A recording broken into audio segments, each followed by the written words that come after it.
maging patas. Be blessed tuwing Webes. Ako po si Father Fiel Pareha ng Santo Rosario Parish, Magalang, Pampanga. Tara po at magkapit, pandasal na tayo.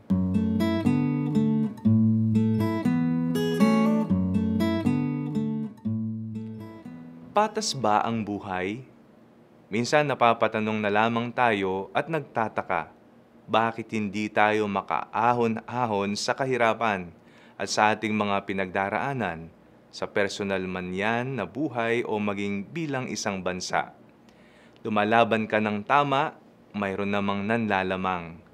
Isinasabuhay mo ang katotohanan, lantaran naman ang siraan.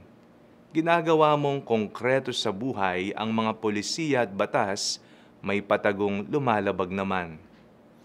Baka pumasok na sa isipan mo ang sumuko sa paggawa ng tama at totoo. At para umangat ka rin, ay makikisali na lamang sa kanilang madilim na pamamaraan. Kapatid, nakikita ng Panginoon ang ating mabuti at patas na laban sa buhay. Akala ng iba walang nakakakita sa kanilang ginagawa, masama man o mabuti.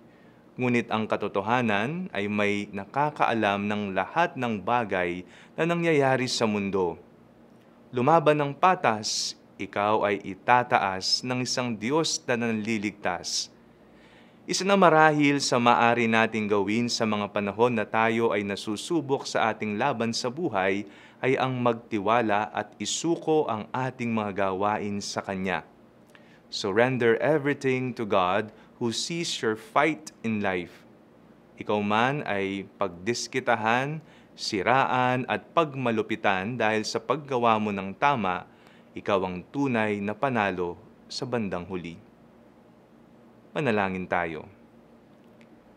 Panginoon, maging matapang at matatag nawa kami sa pagpapahayag namin ng katotohanan at kabutihan sa aming pang-araw-araw na buhay. Isinusuko po namin ang lahat sa iyo. Amen.